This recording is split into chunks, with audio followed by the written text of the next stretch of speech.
এই মুহূর্তে আমরা আছি কানসাসে এবং দর্শকদের স্বাগত জানাচ্ছি। Kansas city one of the host of this world cup এবং এবারের ওয়ার্ল্ড কাপে আর্জেন্টিনা এই কানসাসে কিন্তু তাদের প্রথম ম্যাচ খেলতে যাচ্ছে। দেশে এখন কিন্তু বেশ রাত হয়ে গেছে, সকালটা শুরু হবে। আর্জেন্টিনা ভক্তদের জন্য অনেক উন্মাদনা নিয়ে প্রথমবারের মতো এই বিশ্বকাপে মাঠে নামবে আর্জেন্টিনা। লিওনেল মেসি তো ষষ্ঠ বিশ্বকাপে পা রাখবেন, অন্য একটা প্রথম ফুটবলার হিসেবে কিন্তু তিনি ষষ্ঠ বিশ্বকাপ খেলবেন যদি তিনি কাল মাঠে নামেন। আমার সঙ্গে রয়েছেন সহকর্মী ইকবাল। ইকবাল, কি মনে হচ্ছে ম্যাচটা কেমন হবে? এবং এরই মধ্যে কিন্তু এই ম্যাচের অনেক হাইপ উঠেছে, আমরা যতটুকু জানতে পেরেছি বিভিন্ন জায়গায় আলজেরিয়া এবং আর্জেন্টিনার সমর্থকরা কিন্তু মারামারিও শুরু করে দিয়েছে ইকবাল, মানে যুদ্ধ একটা পরিস্থিতি অলরেডি বিরাজ করছে। এক্স্যাক্টলি সাজিদ, তাহলে একটু পেছন থেকে যদি বলি, এই আলজেরিয়া যখন বিশ্বকাপ শুরুর আগে প্রস্তুতি ম্যাচে হট ফেভারিট নেদারল্যান্ডসকে হারিয়ে দিল, তারপর থেকেই কিন্তু আলজেরিয়া ফুটবল দলটা নিয়ে হাইপ কিন্তু অনেক বেশি এবং তারা অনেক প্রত্যাশা নিয়ে কিন্তু এই মার্কিন যুক্তরাষ্ট্র বা যুক্তরাষ্ট্রে এসেছে।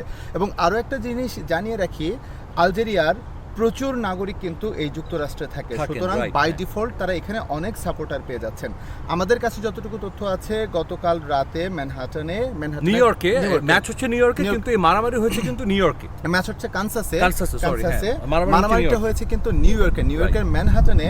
যখন আমরা কেমনটা দেখি ম্যাচের আগে কিন্তু খুব হ্যাপেনিং পরিস্থিতি থাকে, ভক্তরা পতাকা, ফ্ল্যাগ, ব্যানার, এখানেও আমরা দেখেছি তারা যখন মিছিল করছিল এক পক্ষ, ওখান থেকে একটি উত্তরীয় অর্থাৎ যে স্কার্ফ যেগুলি থেকে, স্কার্ফটি মাটিতে পড়ে যায় এবং কোনো এক ফ্যান সেটা আনফর্চুনেটলি পা লাগে। এখান থেকে হচ্ছে আসলে সূত্রপাত এই মারামারি এই ঘটনাটা এরপর থেকেই সেটা হাতাহাতিতে রূপ নেয়, ধাক্কাধাক্কিতে রূপ নেয় এবং মোটামুটি ব্রুটালি এক পক্ষ আরেক পক্ষকে আঘাত করে। তবে আমি যতটুকু শুনেছি বা যতটুকু আমরা জানতে পেরেছি, এক্ষেত্রে আর্জেন্টাইন ফুটবল সমর্থকরাই হচ্ছে আসলে মিছিলটি বের করেছিলেন এবং সেই মিছিলেই আলজেরিয়া মানে অপ্রত্যাশিতভাবে আলজেরিয়ার কয়েকজন সমর্থকদের সঙ্গে হাতাহাতির ঘটনাটা ঘটে এবং সেটা আসলে অনেক দূর পর্যন্ত ঘুরেছে এবং সেখান থেকে একজনকে কিন্তু পুলিশ এরই মধ্যে আটক করেছে। জানি না তাকে হচ্ছে দেশে ফেরত পাঠানো হবে কিনা বা সে আজকে কানসাসে ম্যাচটা উপভোগ করতে পারবে কিনা।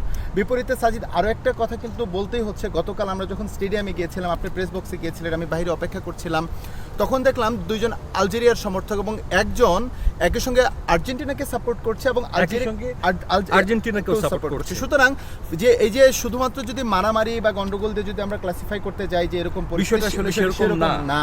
কারণ আসলে আমরা কিন্তু জানি যে মেসি, রোনালদো, নেইমার বর্তমান বিশ্বের এই তিনজনই কিন্তু তারকা এবং তাদের শেষ বিশ্বকাপ। এই তিনজন কিন্তু তাদের সমর্থনটা শুধু নিজ দেশে সীমাবদ্ধ নয়। আপনি বলতে পারবেন না পৃথিবীতে এমন কোনো দেশ নেই যেখানে এই তিনজনের কোনো ফ্যান নেই, এমন কোনো দেশ নেই। এটা খুব একটা নর্মাল বিষয় যে আলজেরিয়াতে মেসির অনেক সমর্থক থাকবে। ইভেন কঙ্গোর সঙ্গে খেলা হচ্ছে পর্তুগালের কদিন পর, আগামীকালকে এখানকার যুক্তরাষ্ট্র সময়, এবং কঙ্গো তো নিশ্চয়ই অনেক রোনালদোর ফ্যান রয়েছে। বিশ্বকাপে তারা মুখোমুখি কিন্তু আসলে তারা কিন্তু globally they are very big superstar এবং এই বিশ্বকাপের কিন্তু তারাই মূল আকর্ষণের কেন্দ্রে। গতকালকে আর্জেন্টিনার প্রেস কনফারেন্সে প্রায় শতাধিকের বেশি সাংবাদিক ছিল। অনেকে বলছেন যে আর্জেন্টিনার সংবাদ সম্মেলন বেশি কভার করেছেন সাংবাদিক, আবার অনেকে বলছেন মেটলাইফে ব্রাজিল। তবে আমি যেহেতু দুইটাতে ছিলাম, আমার চোখে যেটা মনে পড়েছে ব্রাজিলের সাংবাদিকের সংখ্যাটা বেশি ছিল, বিকজ ব্রাজিল রাষ্ট্র ছিল নিউ ইয়র্কে, ওখানে অনেক সাংবাদিক ছিল, যে কারণে সেখানে গণমাধ্যমের উপস্থিতিটা বেশি ছিল। তবে আর্জেন্টিনাও কিন্তু বিশ্ব চ্যাম্পিয়ন। কালকে আমরা যেটা দেখেছি খুব মজা লেগেছে, যখন আর্জেন্টিনার কোচ কথা বললেন প্রেস কনফারেন্সে, তার আগে নিকোলাস ওতামেন্দি কথা বলেছেন, যখন স্কালনে বের হয়ে গেলেন প্রেস কনফারেন্সের যে জায়গাটা ছিল সেটার মধ্যে কিন্তু প্রায় 80% লোক উঠে চলে যান এবং এরপর মরক্কোর কোচ এসেছিলেন, বাট খুব অল্প সংখ্যক সাংবাদিক ছিলেন। তারা বেশ কয়েকজন ছিলেন আলজেরিয়া এবং কিছু ছিলেন কিন্তু দুই একজন ছিলেন আর্জেন্টিনার এবং কিছু ছিলেন স্থানীয় সাংবাদিক। আমিও ছিলাম, যদিও তাদের কথা কিছু বুঝিনি, ইন্টারপ্রেটার অ্যাপ ছিল, বাট আসলে ওরকম শোনার সুযোগ হয়নি। বাট তারপরও বলা যায় যে আর্জেন্টিনার জন্য কিন্তু এই ওয়ার্ল্ড কাপের এই ম্যাচটা তারা বেশ সতর্ক হয়ে নামছে, কারণ এই ওয়ার্ল্ড কাপ এখন পর্যন্ত কিন্তু ইকবাল ফেভারিটটা হোঁচট খেয়েছে, দুইজন না, অনেকগুলো।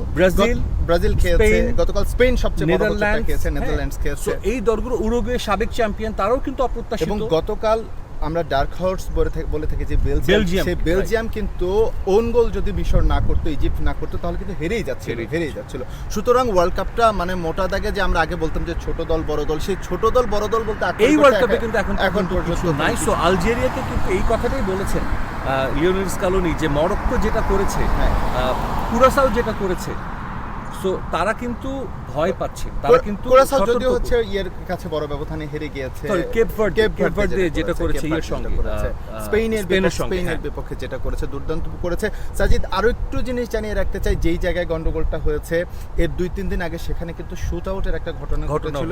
এনবিএর একটি ম্যাচকে কেন্দ্র করে সমর্থকরা সেখানে জড়িয়ে পড়েছিল, সংঘর্ষে জড়িয়ে পড়ে। আসলে ওই জায়গাটা অনেক হ্যাপেনিং প্লেস, অনেক ভক্তরা থাকে, অনেক দুর্ঘটনা ঘটে ওই জায়গাটাতে। এইটা বিচ্ছিন্ন ঘটনা, এটা হচ্ছে আসলে আমরা ওইদিকে দৃষ্টি রাখতে চাই না। যেমন বাংলাদেশেও যদি আমরা খেয়াল করি, বাংলাদেশে কিন্তু ব্রাজিল আর্জেন্টাইন ফুটবল ভক্ত যারা আছে তারা মাঝে মধ্যেই কিন্তু বিতর্কে জড়িয়ে পড়ে, কিন্তু সেখানে যে হাতাহাতির ঘটনা এটা একেবারে অপ্রত্যাশিত কালেভদ্র দুই একটা ঘটনায় ঘটে, কিন্তু এটাকে প্রাধান্য না দিয়ে আমরা যদি আসলে ফুটবলের সৌন্দর্যটার দিকে যাই, এবং সাজিদ নিশ্চয়ই আপনিও শেয়ার করবেন যে এই বিশ্বে যতগুলো হচ্ছে চমৎকার ফ্যান বেজ রয়েছে তাদের মধ্যে one of the finest fan base হচ্ছে আর্জেন্টাইন ফুটবলারদের ফ্যান বেজ। আমার সহকর্মী সাজিদ মুস্তাহিদ কদিন আগে একটি কন্টেন্ট করেছিল, নিশ্চয়ই আপনারা দেখেছেন, যে একটি ড্রাম 1974 ওয়ার্ল্ড কাপ থেকে শুরু প্রত্যেকটা ওয়ার্ল্ড কাপে সে আছে। এবং একটা অভিজ্ঞতা শেয়ার করতে চাই, এটা নিয়ে আসলে আমি কন্টেন্টও করেছি আমাদের ডিজিটাল প্ল্যাটফর্মে, হয়তো বা টিভিতেও দেখেছেন যারা দর্শক।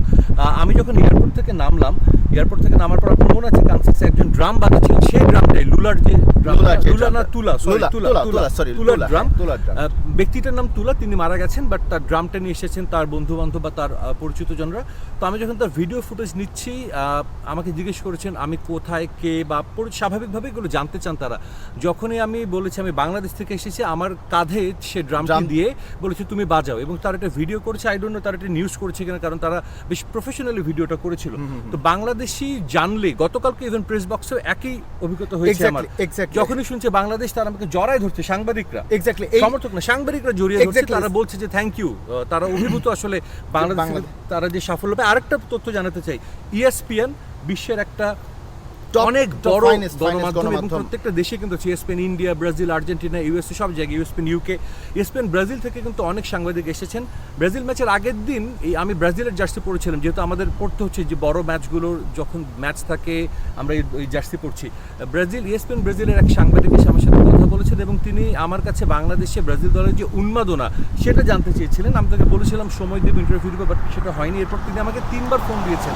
আমি চলে এসেছি কানসাসে, উনি এখনো রয়েছেন নিউ ইয়র্কে, বেশ কয়েকবার বলেছিলেন এই কথাটা। হ্যাঁ, এবং সে চাচ্ছে যে আসলে বাংলাদেশের যে উন্মাদনা হচ্ছে সেই খবরগুলো জানতে, তাদের দেশে জানাতে। তো ফুটবল বিশ্বকাপ মানে কিন্তু বাংলাদেশের দর্শকদের জন্য ব্রাজিল আর আর্জেন্টিনা এক্স্যাক্টলি শুধুমাত্র সাংবাদিক বা ফ্যানদের মধ্যে সীমাবদ্ধ নাই, বাংলাদেশের যে ফ্যান বেস বাংলাদেশে ব্রাজিল কিংবা আর্জেন্টিনাকে সাপোর্ট করে, এটা আমি কালকে আরও অবাক হয়েছি। কালকে স্টেডিয়ামের বাইরে আমরা যখন অপেক্ষা করছিলাম, একজন সাবেক আর্জেন্টাইন ফুটবলার, দিয়েগো মারাদোনার পছন্দের ফুটবলার ছিলেন মার্টিন পালেরমো, 2010 বিশ্বকাপে তিনি আর্জেন্টিনার হয়ে খেলেছিলেন। তার গোলেই আর্জেন্টিনা, সেবার খুব খারাপ অবস্থা ছিল আর্জেন্টিনার পেরুর বিপক্ষে, তার একেবারে 93 মিনিটে তার গোলেই কিন্তু আর্জেন্টিনা ওয়ার্ল্ড কাপের টিকিট নিশ্চিত করে বা জায়গাটা সিকিউর করে।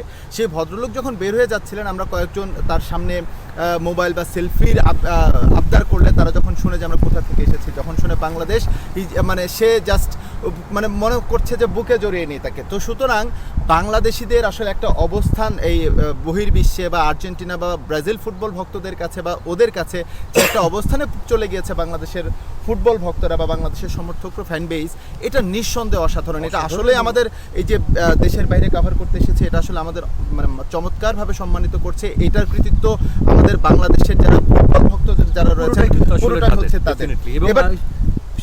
এবার যদি হচ্ছে আমরা একটু ম্যাচের দিকে যদি যেতে চাই সাজিদ, ম্যাচের বিষয়টা নিশ্চয়ই আপনি দেখেছেন যে গতকাল আমরা আলোচনা করছিলাম, আমরা যতটুকু জানি আলজেরিয়া কিন্তু ফরওয়ার্ড লাইন এবং মিডফিল্ডে যথেষ্ট শক্তিশালী। এই স্ট্র্যাটেজি বা এইটা মাথায় রেখে লিওনেল স্ক্যালোনি তার স্কোয়াড সাজাবেন, কারণ আর্জেন্টিনার ওপেনিংটা খুবই গুরুত্বপূর্ণ। লিওনেল স্ক্যালোনি গতকাল এই কথাটা বলছেন যে ম্যাচে তো আমরা গতবার হেরিয়ে গিয়েছিলাম, তারপর তো চ্যাম্পিয়ন হয়েছি। মানে আসলে Argentina ready for any surprise that Algeria তাদেরকে দিবে। তো অনেকে ধরে নিয়েছে যে হয়তো আর্জেন্টিনা একটা ফাইট দিবে, কারণ তারও কিন্তু বাছাই পর্বে ভালো করেছে, এবং গত 3টে ম্যাচে কিন্তু তারা জিতেছে, এবং বড় ব্যবধানে জিতেছে, নেদারল্যান্ডস, গুয়েতেমালা এবং আরেকটি ম্যাচে জিতেছে। তো সব কিছু মিলিয়ে বলা যায় যে একটা টাফ ম্যাচ হবে। এবং এই ওয়ার্ল্ড কাপে এখন পর্যন্ত জার্মানি এবং কুরাসাও আর সুইডেন 3টা ম্যাচে কিন্তু একপেশে হয়েছে, এছাড়া বাকি সব কিন্তু একদম সমান টক্কর হয়েছে।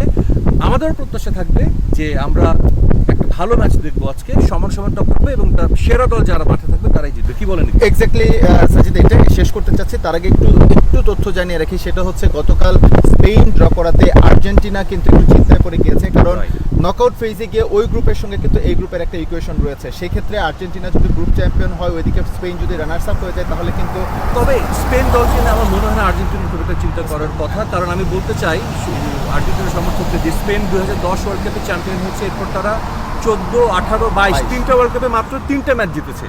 সো 3 ম্যাচ জেতা দলকে নিয়ে আসলে আর্জেন্টিনার মতো দলের আসলে চিন্তা করার কোনো কারণ দেখছি না। না, তারপরেও হচ্ছে যেহেতু এবারে হট ফেভারিটের তালিকায় কিন্তু স্পেনকে টপ 3-তে রাখা হচ্ছে। আনফরচুনেটলি গেল 3টা ওয়ার্ল্ড কাপ তারা ভালো করতে পারেনি, কিন্তু আমরা 10-এর ওয়ার্ল্ড কাপেও যদি দেখেন স্পেন কিন্তু খুঁড়িয়ে উঠে শেষ পর্যন্ত কিন্তু চ্যাম্পিয়ন হয়ে গেছে। সুতরাং যখন নকআউট ফেজে যদি আর্জেন্টিনার স্পেন ম্যাচ পড়ে যায়, এটা অবশ্যই লিওনেল স্ক্যালোনি বা আর্জেন্টাইন ফুটবল ভক্তরা কেউই চাইবেন না বিগ দুটো টিম যদি রাউন্ড অফ 32তেই বাদ পড়ে যায়। সুতরাং সেই সব বিবেচনা করে আর্জেন্টিনার জন্য এই ম্যাচটা আজকে খুবই গুরুত্বপূর্ণ। সুখবর হচ্ছে লিওনেল স্ক্যালোনি শুধুমাত্র আমরা যদি বলি তালিয়াফিকো ছাড়া তাদের যে বেস্ট 11-এর যে ফুটবলার রয়েছে মোটামুটি সবাইকেই কিন্তু খুব ফিট পাচ্ছেন। একেবারে বেস্ট 11 নিয়ে আর্জেন্টিনা আজকের ম্যাচটাতে মাঠে নামবে এবং বাংলাদেশে এখন গভীর রাত হয়ে গেল। আমরা যতটুকু মনে করি ফুটবল ভক্তরা কিন্তু কেউ সবাই জেগে রয়েছে। নিশ্চয়ই তাদেরকে এই সুসংবাদটাই দিতে চাই যে ফুল ফেজ একদম মানে একদম সেরা একাদশ নিয়ে লিওনেল স্ক্যালোনি তার স্কোয়াডটা সাজাবেন, নিশ্চিতভাবে ভালো একটা ম্যাচ হতে যাচ্ছে। এক্স্যাক্টলি, এবং আমরা সামনে যেহেতু এখন বেশ রাত হয়ে গেছে, সমর্থকরা ঘুমিয়ে পড়বে নিশ্চয়ই এবং আর্লি মর্নিং উঠে ম্যাচ দেখবে। তো আপাতত আমরা এখান থেকে শেষ করছি আর্জেন্টিনা ম্যাচের। এরপর আমরা মাঠে যাব, কিছুক্ষণ পর মাঠে গিয়ে সমর্থকরা কি ভাবছেন কি বলছেন সেটাও নিশ্চয়ই আপনাদের জানাতে চেষ্টা করবো। তো কানসাস থেকে আমি আর ইকবাল শেষ করছি। ধন্যবাদ সবাইকে, ধন্যবাদ।